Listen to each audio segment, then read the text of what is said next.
today is his birth anniversary. So birth anniversary, জন্মদিন, ঠিক আছে? তো আজকে স্বামী রামকৃষ্ণানন্দ মহারাজের জন্মদিন। উনি ঠাকুরের শিষ্য ছিলেন, ঠিক আছে? তো ওনার জন্ম হচ্ছে 1863 সালে 12ই জুলাই। তো মহারাজ ছোটবেলা থেকেই যেহেতু ব্রাহ্মণ ছিলেন, তো ব্রাহ্মণ থাকার কারণে ওনার নাম হচ্ছে শশীভূষণ চক্রবর্তী, ঠিক আছে? ব্রাহ্মণ থাকার কারণে উনি খুব ছোটবেলা থেকেই ভগবানের পুজো অর্চনা এগুলো ভালোবাসেন। তো পরবর্তীতে উনি দক্ষিণেশ্বরে ঠাকুরের কাছে যান 1883 সালে। তো ঠাকুরের তো তখন অনেক ভক্ত আছে, অনেক শিষ্য আছে, মাঝে মাঝে যাতায়াত করে। এর আগে ব্রাহ্ম সমাজ ছিল কেশবচন্দ্র সেনের, তো সেখানে মহারাজ যাতায়াত করতেন।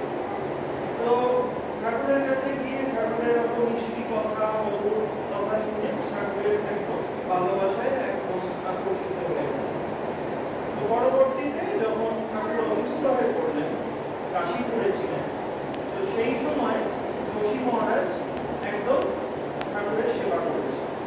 তো এই জন্য স্বামীজি ওনাকে সেবক শিরোমণিও বলেছেন, এবং রামকৃষ্ণানন্দ নামটি স্বামীজি নিজের জন্য পছন্দ করেছিলেন সন্ন্যাস এবং কিন্তু ঠাকুরের প্রতি এত ভক্তি ছিল শশী মহারাজের যে স্বামীজি নিজের জন্য পছন্দ করা নামটি তার ডাইরেক্ট মানে গুরু প্রদাতা তাকে দেয়, মানে শশী মহারাজকে রামকৃষ্ণানন্দ নামটি দেয়।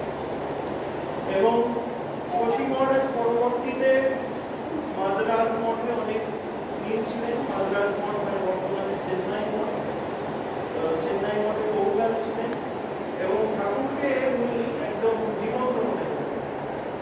স্বামীজি এক জায়গায় বলছেন, শশী আমাদের মঠের সেন্ট্রাল ফিগার, মানে হচ্ছে একদম প্রধান।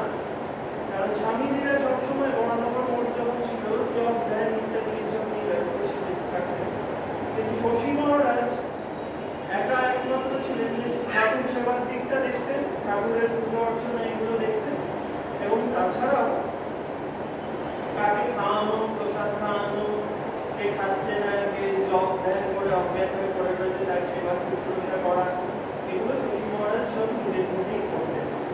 তো এই জন্য স্বামীগুলো তাকে মঠে সেন্ট্রাল ফিগার করছে। তো আজকে ওনার জন্মতিথি, আমরা ওনার পাদপদ্মে ভক্তি প্রার্থনা করি। ওনার যে গুরু ভক্তি ছিল সেটি যেন সবার মধ্যে আমাদের মধ্যে আসে, এবং উনি যেভাবে ঠাকুরের সেবা করেছেন সেই সেবা ভাবটিকে আমরা গ্রহণ যাতে